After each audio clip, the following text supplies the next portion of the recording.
Esto es El Arte de Estar Bien. Un espacio del Centro de Bienestar y Salud Integral, donde te guiamos a lograr un bienestar completo, un paso a la vez. ¡Comencemos! Hola. Bueno, bienvenidos a un programa más del arte de estar bien, un espacio donde nos conocemos y nos acercamos a eso que realmente importa, nuestro bienestar. Y bueno, como cada semana, saben que les traemos invitados bastante preparados y que nos traen temas bastante interesantes sobre psicología y psicología, sobre todo psicología basada en evidencia científica. Por lo tanto, pues hoy vamos a hablar sobre el tema de las limitaciones en la psicología, ¿verdad? Así es, exacto. Y sobre todo dentro de este campo educativo en donde podemos ver en instituciones universitarias que quizás no se están empleando de forma adecuada, quizás ciertos elementos que deberíamos ver para basarnos en esta evidencia dentro de la psicología. Y por eso les traemos el día de hoy este invitado súper especial. Él es egresado de la FES Iztacala, UNAM, con 6 años de experiencia en la atención psicológica clínica, y su trabajo se fundamenta en la teoría de la psicología propuesta por el doctor Emilio Rives Iniesta y la filosofía del lenguaje de Wittgenstein. Ay, perdón por la palabra, no lo sé pronunciar. Pero, pues denle un fuerte aplauso. Y hola, ¿cómo estás? ¿Cómo te encuentras? Muy bien, muchísimas gracias. Yo encantado de la invitación, muy emocionado porque existen este tipo de espacios donde, pues justamente como lo precisaron, se busca la divulgación, se busca, y también un poco para aprovechar a dar a conocer justamente el trabajo del doctor Emilio, que ya algunos tal vez estén familiarizados. Espero que algún invitado en la audiencia por lo menos esté un poquito ahí emparentado con el Rives, con teoría de la conducta, con teoría de la psicología, con el interconductismo, y a lo mejor otro por ahí también estará familiarizado con el trabajo de Ludwig Wittgenstein. Bueno, pues muchísimas gracias por aceptar esta invitación, Adrián. Y pues precisamente el día de hoy vamos a estar platicando un poquito acerca de estos temas tan interesantes y relevantes dentro de. Y bueno, yo quisiera que quizás empezaras contándonos, cuando se habla de la limitación al interior de la psicología, ¿consideras que el problema principal es teórico, metodológico, institucional o formativo, y sobre todo por qué?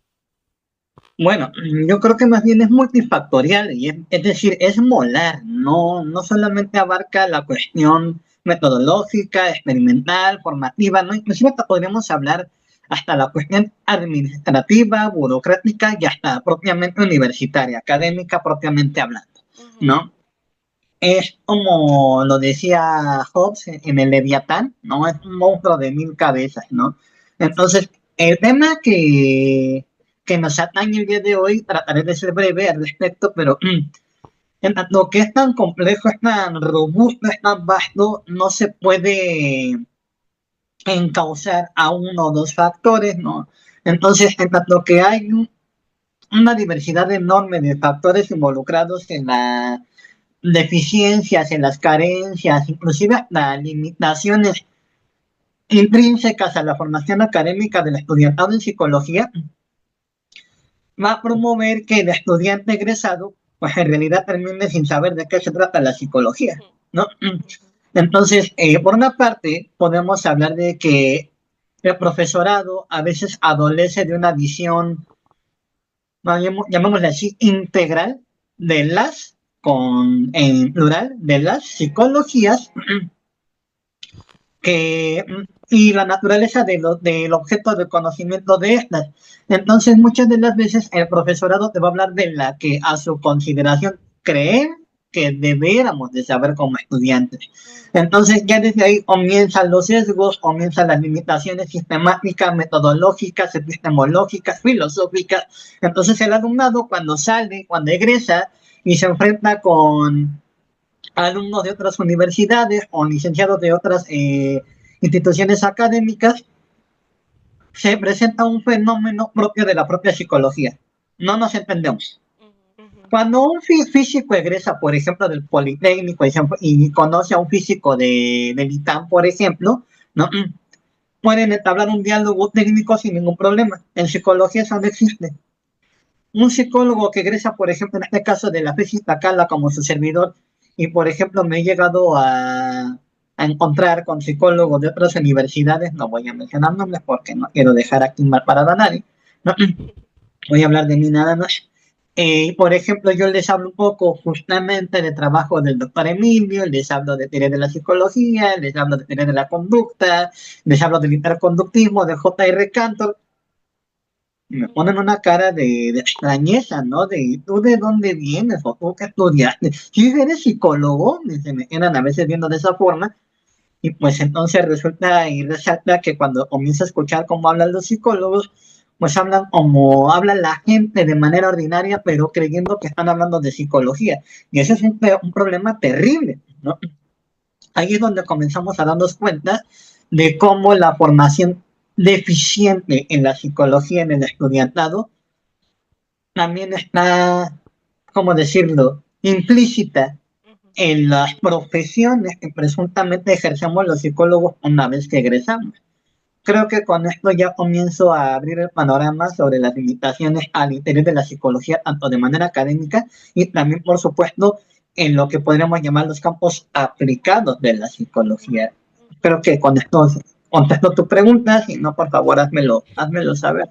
Ok, sí, esto es bastante interesante y justo esto me lleva a la siguiente pregunta. ¿Qué tipo de competencias profesionales quedan debilitadas cuando la formación psicológica prioriza la acumulación como de enfoques sobre la comprensión más que de los fundamentos? Pues mira, a mí me parece que no es que quede debilitada, sino que más bien no existe, no se fomenta, que es justamente la crítica, ¿no? Cuando uno habla de crítica, no se trata solamente de destacar lo que está mal hecho o decir que eso es equivocado o que eso era descalificado porque a mí se me ocurrió o porque a mí no me convence. No, eso no es una crítica, eso es más bien superchería, sería chisme básicamente, ¿no? Entonces, cuando hablo de crítica me refiero a entender ontológicamente hablando la praxis, de manera heurística, es decir, cómo se va dando el devenir histórico de la disciplina misma. En este caso, cuando yo hablaba de los objetos de conocimiento de las psicologías, se trata de que, por ejemplo, un humanista pueda decir y entender cómo se fundamenta el humanismo, en las limitaciones que tiene el humanismo de manera ontológica, es decir, de manera filosófica, de manera epistemológica, y que él mismo pueda responsabilizarse de su praxis en el momento en el que sea que lo vaya a llevar a cabo, en el dominio en el que sea que considere que tiene sentido hablar de humanismo, ¿no? Pero eso justamente no existe, al contrario. En psicología, en la formación académica, más bien pareciera que se habla de adoctrinamiento y de dogma. Es decir, irónicamente, la formación psicológica está más cerca de un dogma religioso que de un dogma o un paradigma científico. Es como lo decía Ribes en su libro El estudio científico de la conducta individual, una introducción a la teoría de la psicología, que propone un proyecto de ciencia de la psicología. Es decir, cómo podría ser una ciencia base desde la psicología, algo que todavía no está consolidado, algo que todavía no existe, y por lo tanto, como todavía no está consolidado, todavía no tiene un corpus robusto, bien fundamentado, entonces muchos profesores, muchos estudiantes, al no tener este referente debidamente consolidado, terminan incurriendo en una defensa ciega de lo que sea que le estén enseñando, ¿no? Y ni siquiera le enseñan a cuestionar o a criticar ni a analizar lo que está aprendiendo. Y entonces se lo pasa defendiendo, ¿no? A capa y espada, como justamente defenderíamos nuestra fe ante los paganos. Por eso es que digo que el psicólogo está más cerca del dogma religioso que de un dogma científico, bueno, más bien de un paradigma científico. Oye, y bueno, justamente desde tu experiencia, ¿qué diferencias podrías decirnos que observas quizás entre un psicólogo formado bajo una lógica teórica consistente y uno formado bajo una lógica ecléctica, vamos? Híjole, es una pregunta bastante, ¿cómo decirlo? Metes el dedo en la llaga. Porque hablas o preguntas sobre lo que todo el mundo sabemos, pero que realmente nadie queremos reconocer. Es decir, un psicólogo ecléctico difícilmente va a reconocer las deficiencias y carencias que tiene o que tuvo en su formación. Ajá. Entonces, también de manera sincrética va a comenzar a tratar de homologar técnicas inexistentes, paradigmas falaces, dogmas dualistas como el cuerpo-mente o cognición-pensamiento, cognición-cuerpo, ¿no? Para que de alguna manera tratar de estructurar un intento de crisálida metodológica al momento de, no lo sé, de explicar algún fenómeno psicológico, de hablar de algún comportamiento psicológico, de tratar de definir, por ejemplo, un intento de intervención psicológica en el ámbito clínico, que es donde más se observa, ¿no? Porque en los demás ámbitos de profesión, por ejemplo, entiéndase psicología organizacional, pues es donde menos se ve la psicología, ¿no? El psicólogo termina siendo más bien un auxiliar, un complemento, un multitask, ¿no? De lo que la institución cree que debiera de ser el psicólogo, y por lo tanto, pues el psicólogo, digamos que de alguna forma se salva de los problemas al interior de la disciplina psicológica. Pero, por ejemplo, de manera muy puntual, cuando tú hablas con un psicólogo ecléctico, pragmático, sincrético, te das cuenta de que está revolviendo cosas cuando te dice, es que todo aporta. No es cierto. La verdad es que no es cierto, no todo aporta. Y en todo caso, cuando tú haces ese sincretismo, ese eclecticismo, la aportación que estás dejando son deficiencias al interior de la intervención que realizas con la persona que está acudiendo a ti. Y eso es un problema gravísimo. Es decir, el propio psicólogo está promoviendo problemas al interior del lenguaje ordinario al no tener claro exactamente su propio objeto de conocimiento, ni el alcance ni las limitaciones que este puede llegar a tener. Ok, y creo que sí, justamente es un punto importante que pues se debe tomar en cuenta porque muchas veces caemos o llegan muchos profesionales, psicólogos, a caer en este punto del eclecticismo, justamente por ciertas creencias que se tienen al respecto, ¿no?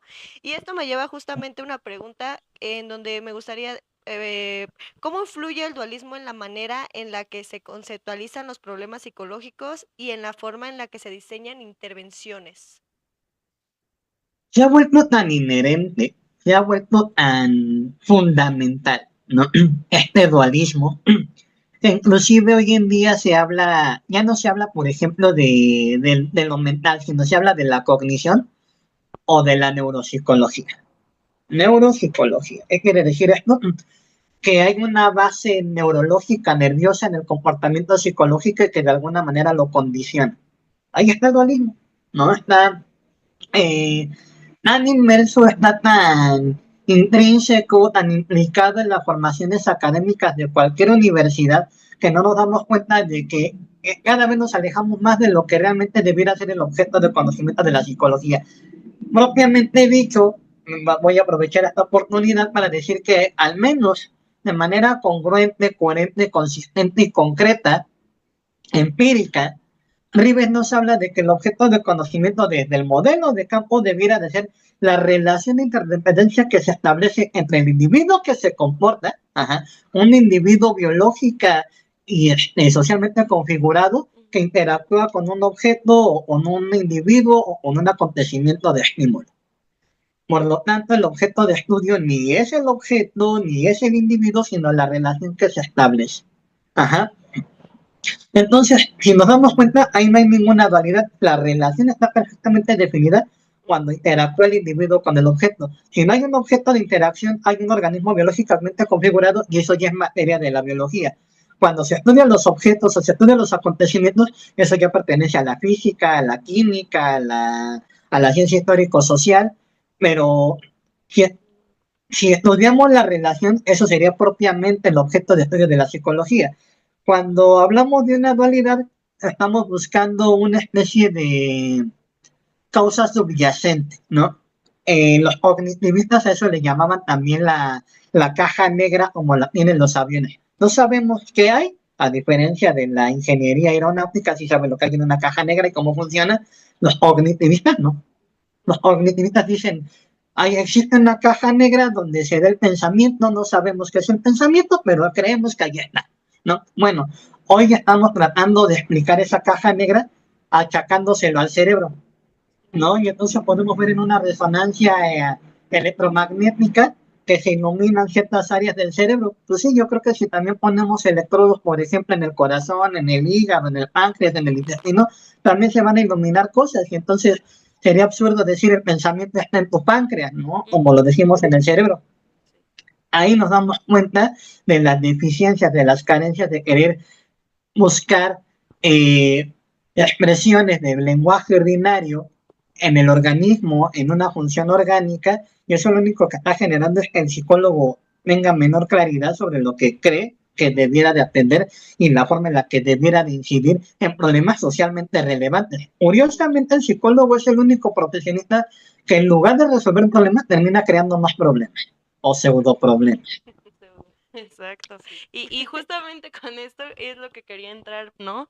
Esta parte en la que incluso hay ciertos riesgos dentro de la clínica y que quisiéramos saber, tú personalmente, ¿qué riesgos clínicos pueden aparecer cuando las intervenciones se seleccionan por utilidad práctica sin un análisis conceptual que lo respalde, vamos? Uf, mira, en el mejor de los casos, en el mejor de los casos, el usuario va a llegar con cierta renuencia, con cierta, a veces hasta obligado a una intervención psicológica, porque como ya probó de otras teorías, como si hubiera probado de helado, sabores de helado, ¿no? Llega y nos dice, ¿sabes qué? Pues yo ya probé con teorías, bueno, con psicología cognitivo-conductual, con humanistas, con gestalt, hasta con psicoanalistas. Ahora, aunque el psicoanálisis no tiene nada que ver con la psicología. Bueno, entonces llega y justamente estos sesgos de los procedimientos y teorías dualistas o falacias y contradicciones, que obviamente el usuario no reconoce, eso lo entendemos nosotros como psicólogos. Ajá. Un psicólogo sí se da cuenta cuando el otro psicólogo está incurriendo en falacias, en dualismos, en pseudoproblemas, en errores lógico-categoriales. El usuario no. El hablante de a pie no lo reconoce. Entonces, cuando uno, aquí en la intervención clínica, la clínica quiere decir individual, por supuesto, comienza a hacer la labor a partir de la problemática referida por el usuario, pero como el usuario ya trae este antecedente, este precedente errado de lo que psicólogos anteriores le dijeron, se vuelve muy difícil la intervención, ¿no? Se vuelve casi imposible porque el usuario está buscando a lo mejor que lo convenzca yo de algo, que lo persuada o lo disuada de algo, que le dé una explicación metafísica sobre el problema que tiene, y eso no va a ocurrir. Por el contrario, eso es lo que está manteniendo en vigencia su propio problema, que el psicólogo, los psicólogos anteriores no pudieron resolver, solo lo dijeron más grande. Por eso digo, el psicólogo es el único profesionista que en lugar de resolver un problema termina creando más. Ajá. Entonces, en el mejor de los casos, a esto me enfrento. En el peor de los casos, terminan a veces promoviendo que la persona termine con su propia vida. Porque resulta que a veces el psicólogo se adjudica la autoridad moral de determinarle al usuario qué es lo que el usuario tiene que hacer, lo que debiera de hacer de acuerdo al criterio moral del psicólogo. El psicólogo aquí no tiene nada que ver con su moral. La moral es individual. Lo que aquí el psicólogo pueda o no sentir, pueda o no creer sobre el comportamiento del otro, no tiene ninguna relevancia. Entonces, cuando el psicólogo mete su cuchara moral en el caso del usuario, le termina creando más problemas al usuario. Y si es sabido de personas que se han quitado la vida porque el psicólogo le decía, es que tú estás mal, estás equivocado. Tú lo que tienes que hacer es dejar esa relación o abandonar a tu familia o hacer un montón de cosas o no lo sé, inclusive demandar e inventarle delitos a tu pareja, porque se ha pasado.